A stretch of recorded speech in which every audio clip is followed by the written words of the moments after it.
What would you do if your own child looked you in the eyes and demanded your life's savings? Not to save herself, but to cover her husband's debt. That's exactly what happened to me. I'm Samuel Whitaker, a black mechanic, a widower, and until recently, a father who would have given anything for his daughter. But the night she said, "Dad, you owe us this," I realized something terrifying. Love can turn into a weapon when it's held by the wrong hands. So stay with me till the end. You'll see why, when she demanded my money, I gave her silence instead and disappeared. I've spent my whole life under the hood of cars, grease-stained hands, sore back, 12-hour shifts. After my wife passed away, I had one reason to keep going: my daughter, Danielle. I raised her alone, cooked her meals, stayed up through her fevers, worked weekends, so she'd never feel the emptiness I did after losing her mother. Every dollar I saved, every ache I ignored, all for her. She was my world, but children, they grow up. And sometimes they grow away. Danielle married a man named Morris Carter. Charming? Sure, but something about that slick smile of his never sat right with me. He always had excuses, wrong timing, bad luck, a great opportunity just around the corner. But somehow, money always slipped through his fingers. I stayed quiet, thinking maybe love would change him. Maybe I was just being a protective dad. Until one evening, Danielle showed up at my door, nervous, shaking, but determined. That look, I knew something was wrong. She sat at the kitchen table and said, "Dad, Morris is in trouble. He owes money, a lot of money, and we need you to help." When she said the amount, my stomach dropped. It wasn't credit card debt. It was the kind of debt that comes with threats attached. Then she looked me dead in the eyes and said, "You have to pay it. You owe us this." And just like that, my daughter, my whole reason for living, became a stranger. Her voice wasn't a plea. It was an order. Like my life savings were just her backup plan. I asked, "Where's Morris?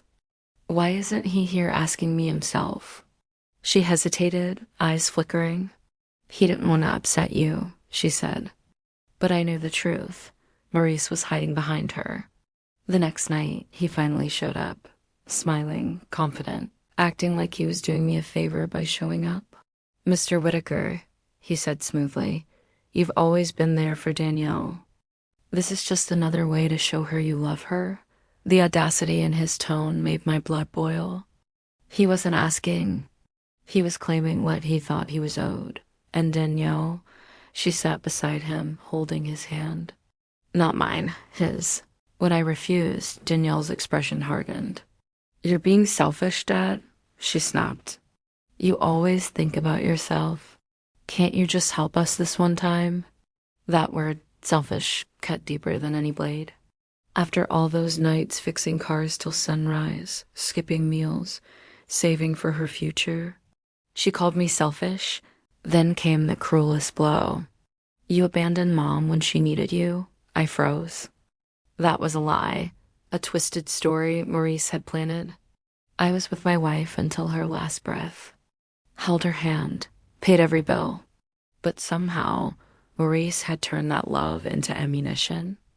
And Danielle believed him. She leaned in close and whispered, "If you don't help, maybe it's better if we go our separate ways." That was it. The knife to the heart. I realized then I wasn't just fighting Morris's death. I was fighting for my dignity and losing. The little girl who once called me her hero now saw me as an obstacle.